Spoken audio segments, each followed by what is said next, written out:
Le pécheur, toujours chargé, jamais fatigué. Évangile de Marc, chapitre 12, versets 1 à 12. Jésus se mit ensuite à leur parler en parabole. Un homme planta une vigne, il l'entoura d'une haie, creusa un pressoir et bâtit une tour, puis il la ferma à des vignerons et quitta le pays. Au temps de la récolte, il envoya un serviteur vers les vignerons pour recevoir d'eux une part du produit de la vigne. S'étant saisis de lui, ils le battirent et le renvoyèrent à vide. Il envoya de nouveau vers eux un autre serviteur, ils le frappèrent à la tête et l'outragèrent.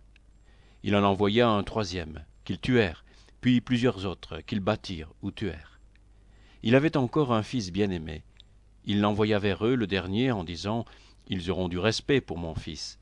Mais ces vignerons dirent entre eux « Voici l'héritier, venez, tuons-le, et l'héritage sera à nous. » Et ils se saisirent de lui, le tuèrent et le jetèrent hors de la vigne. Maintenant, que fera le maître de la vigne? Il viendra, fera périr les vignerons, et il donnera la vigne à d'autres. N'avez-vous pas lu cette parole de l'Écriture? La pierre qu'ont rejetée ceux qui bâtissaient est devenue la principale de l'angle. C'est par la volonté du Seigneur qu'elle l'est devenue, et c'est un prodige à nos yeux. Ils cherchaient à se saisir de lui, mais ils craignaient la foule. Ils avaient compris que c'était pour eux que Jésus avait dit cette parabole, et ils le quittèrent et s'en allèrent.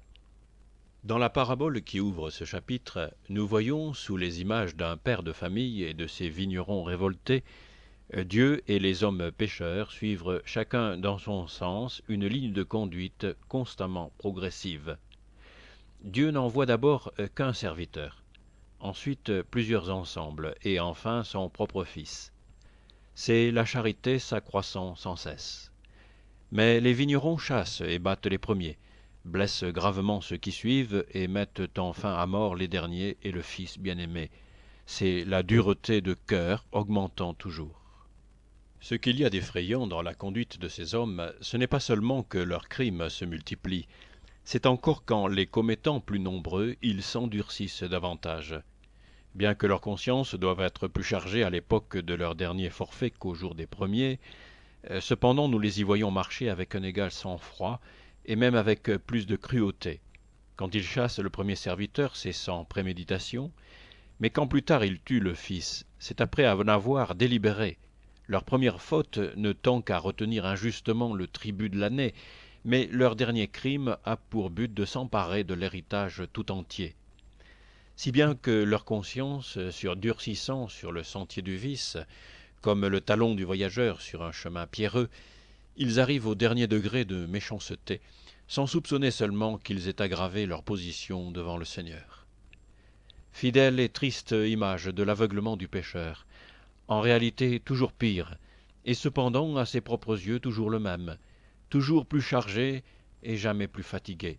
Au contraire, comme d'autres s'exercent dans le bien, il s'exerce dans le mal, le trouve toujours plus doux et plus facile à faire, jusqu'à ce qu'ils boivent l'iniquité comme de l'eau. Et n'allons pas nous imaginer que cet endurcissement de la conscience soit particulier aux grands pécheurs, capables comme ces vignerons de dérober ou de tuer. Cet endurcissement se retrouve dans les petites comme dans les grandes fautes. C'est toujours l'âme qui s'accoutume à ce qu'elle pratique. C'est toujours le ressort de la conscience plus pesamment chargée qui s'affaisse sur lui-même. Ici, ce sont des crimes qui l'écrasent. Là, ce sont de mauvaises habitudes qui le compriment. Mais dans les deux séries d'expériences, le résultat reste le même pour tous. La conscience s'endurcit dans la pratique du péché. La cause première de ce funeste assoupissement est sans doute dans la patience avec laquelle Dieu supporte ici-bas le pécheur, dans cette miséricorde croissant durant des années, dans la proportion de nos besoins et de nos fautes. Mais quelque prolongée que soit cette patience, vient enfin l'heure où elle cesse.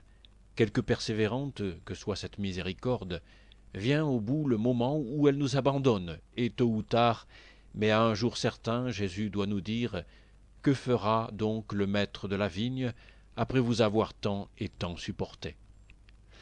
Sans doute, nous sommes loin de penser que tout cela nous concerne. Mais remarquons que notre tranquillité vient précisément de la nature de la faute qu'on nous reproche ici. C'est un endurcissement. Notre plus grand mal, c'est de ne pas sentir notre mal. en cela semblable à ces paralytiques qui n'ont plus conscience de leurs membres morts, ou à ces impotents insensibles sur le point même que ronge la gangrène. Ah, puisse cette pensée nous réveiller en sursaut, puisse ce trait de lumière pénétrer notre cœur et nous tourner vers Dieu, tandis qu'il nous adresse encore ses appels de miséricorde. Son Fils vient non pour venger les serviteurs de son Père, mais pour nous annoncer notre pardon. Le repousser serait le dernier terme de l'endurcissement. Jetons-nous donc à ses pieds, pleurons notre passé, marchons désormais sous son regard, et notre conscience renouvelée fera l'expérience inverse de celle que nous avons déjà faite. Jadis c'était le mal qui nous devenait toujours plus doux et plus facile, et à l'avenir ce seront les commandements de Dieu qui nous seront sans cesse plus légers à porter.